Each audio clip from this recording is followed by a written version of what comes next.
உங்ககிட்ட இன்னும் சேமிக்கிறதுக்கு ஒரு வழி இல்லைன்னா, இல்ல உங்க வழி சரியில்லைன்னா, உங்களுக்கு ஈஸியான ஒரு வழி தெரிஞ்சுக்கணும்னு ஆசை இருக்கும். நான் இப்ப சொல்லப் போற வழி உங்களுக்கு சேமிக்க மட்டும் இல்ல, செலவு பண்றதையும் கவனிச்சுக்க உதவும். எல்லாத்தையும் சுருக்கமா சொல்லணும்னா, உங்க வருமானத்தை 6 கணக்கு இல்லைன்னா 6 உண்டியல்ல பிரிக்கிறது தான். ஆமா, நான் secrets of the millionaire mind book எழுதின டி ஹார்வேக்கர் சொன்ன ஒரு சூப்பரான சேமிக்கிற வழிய பத்தி பேச போறேன். இந்த மெத்தட்ல முக்கியமான விஷயம் என்னன்னா, உங்க வருமானத்தை சில பெர்சன்டேஜ்ல பிரிக்கிறது தான். அதனால உங்க வருமானம் அதிகமா இருந்தாலும் சரி, இல்ல கம்மியா இருந்தாலும் சரி, இல்ல ஒவ்வொரு வாரமும் மாறிட்டே இருந்தாலும் சரி, இல்ல ரெகுலரா காசு வரலனாலும் சரி, இது வேலை செய்யும். இந்த பெர்சன்டேஜ் எல்லாம் என்ன? உங்க சம்பளத்துல 55% உங்க அன்றாட செலவுகளுக்கு. இந்த காசுல சாப்பாடு, வீடு, ஹெல்த், டிரான்ஸ்போர்ட், கடன் கட்டுறதுன்னு எல்லா செலவும் பண்ணிக்கலாம். ஒரு மாசத்துல எல்லாத்தையும் செலவு பண்ணிடுங்க. எக்ஸ்ட்ரா காசு இருந்தா இன்வெஸ்ட் பண்ணுங்க. 10% உங்களுக்கு பிடிச்ச விஷயங்களுக்காக. இந்த காசை செலவு பண்றது ரொம்ப ஈஸி. ஏன்னா இது உங்க வருமானத்துல உங்களுக்கு பிடிச்ச விஷயங்களுக்காக மட்டும் செலவு பண்றது. உதாரணத்துக்கு பீச் போறது, ஹோட்டல்ல சாப்பிடுறது, இல்ல உங்களுக்கு பிடிச்ச வேலையை செய்யறது. நீங்க இதுல காஸ்ட்லியான பொருள் கூட வாங்கலாம். ஆனா 10% லிமிட்டை மீறாம பாத்துக்கங்க. இன்னும் 10% இன்வெஸ்ட்மெண்ட்டுக்காக. இந்த காசை நீங்க இன்வெஸ்ட் பண்ணி காசு சம்பாதிக்கிறதுக்கு உபயோகப்படுத்தலாம். உதாரணத்துக்கு ஷேர் மார்க்கெட்ல இல்ல உங்க சொந்த பிசினஸ்ல இன்வெஸ்ட் பண்ணலாம். இது வேற எதுக்கும் யூஸ் பண்ணக்கூடாது.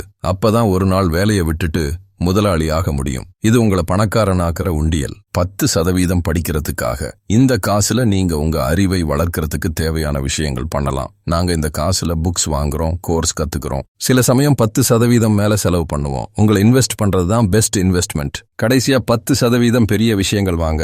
இது நீங்க ஃபியூச்சருக்காக சேமிக்கிற காசு. இதுல உங்க செக்யூரிட்டி ஃபண்டை ரெடி பண்ணலாம், கார் வாங்க காசு சேர்க்கலாம், இல்ல வீட்டுல ரிப்பேர் பண்ணலாம், இல்ல ஃபேமிலியோட வெக்கேஷன் போகலாம். சீக்கிரம் டைம் போயிடும். இந்த 10% ரொம்ப சீக்கிரமே பெருசாகிடும்.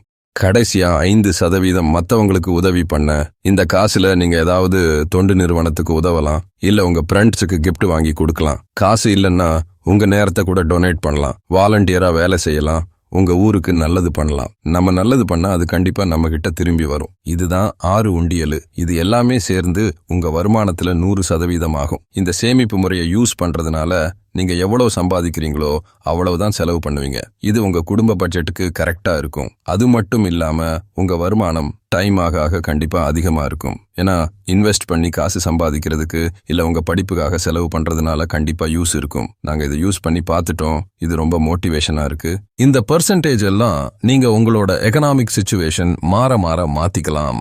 ஒரு நாள் உங்களுக்கு 55% அன்றாட செலவுகளுக்கு தேவையில்லாம கூட போகலாம். அதுக்கு பதிலா அந்த காசை மத்தவங்களுக்கு உதவி பண்ண யூஸ் பண்ணலாம். சரி, காசே இல்லைன்னா எப்படி சேமிக்கிறதுன்னு கேக்குறீங்களா? நீங்க இப்போ 55% செலவு பண்ண முடியலன்னு கவலைப்படாதீங்க. இந்த 6 உண்டியல் மெத்தட ₹1 இருந்து கூட ஆரம்பிக்கலாம். ஆமா, நீங்க கேக்குறது கரெக்ட் தான். உங்க வருமானத்தை பிரிக்கிறதுங்கிறது ஒரு சின்ன காசா இருந்தாலும் யூஸ் பண்ணலாம். நீங்க ₹1 ஆரம்பிச்சு ஒவ்வொரு பேமெண்ட்டுக்கும் கொஞ்சம் அதிகமாக்கலாம். 5, 10, 20, ₹50 ஒரு நாள் உங்க மொத்த வருமானத்திலையும் பண்ண முடியும். காசு சேமிக்கிறது ஒரு ஹேபிட்டா மாத்திக்கணும். சின்ன காசு எப்படி மேனேஜ் பண்ணணும்னு தெரிஞ்சாதான் அதிகமா வரும்போது கரெக்டா செலவு பண்ண முடியும். கண்டிப்பா உங்க நிலைமை சரியாயிட்டா நீங்க உடனே இந்த மெத்தடை யூஸ் பண்ணி பாருங்க. சரி, காசு எங்க சேமிக்கிறது? 6 பேங்க் அக்கவுண்ட் ஓபன் பண்ணி உங்க செலவுக்கு ஏத்த மாதிரி யூஸ் பண்ணிக்கோங்க. அதாவது அன்றாட செலவுக்கு, ஜாலியா இருக்கிறதுக்கு, இன்வெஸ்ட்மெண்ட்டுக்கு, படிக்கிறதுக்கு, மத்தவங்களுக்கு உதவி பண்றதுக்குன்னு. அக்கவுண்ட் இருந்தா ஆட்டோமேட்டிக்கா உங்க காசை பிரிச்சு குறிப்பிட்ட பெர்சன்டேஜ்ல மாத்த வசதியா இருக்கும். இல்லன்னா நீங்க ட்ரெடிஷனலா கூட காசை சேமிக்கலாம். ஜாடி, கவர் இல்ல உண்டியல்ல கூட போட்டு வைக்கலாம். உங்களுக்கு எது வசதியோ அதை பண்ணுங்க. இந்த மெத்தட் உங்களுக்கு செட் ஆகுமான்னு இன்னும் டவுட்டா இருக்கா? அப்ப நீங்க யூஸ் பண்ணி பாருங்க. நமக்கு காரணம் சொல்ல நிறைய இருக்கும். ஆனா காசு இல்லைன்னா அதுவே உங்களை சம்பாதிக்க வைக்கணும். உங்க சேமிப்பு முறைய ஆரம்பிச்சு பாருங்க. சீக்கிரமே ரிசல்ட் தெரியும். இந்த 6 உண்டியல் மெத்தட பத்தி என்ன நினைக்கிறீங்க? இது உங்களுக்கு ஓகேவா? இல்ல வேற எதுவும் மெத்தட் யூஸ் பண்றீங்களா? கமெண்ட் பண்ணுங்க. இந்த வீடியோ பிடிச்சிருந்தா லைக் பண்ணுங்க. நீங்க இன்னும் சப்ஸ்கிரைப் பண்ணலனா சப்ஸ்கிரைப் பண்ணிக்கோங்க. அது மட்டும் இல்லாம பெல் பட்டனை கிளிக் பண்ணி நோட்டிபிகேஷன் ஆன் பண்ணிக்கோங்க. சீக்கிரமே பார்க்கலாம்.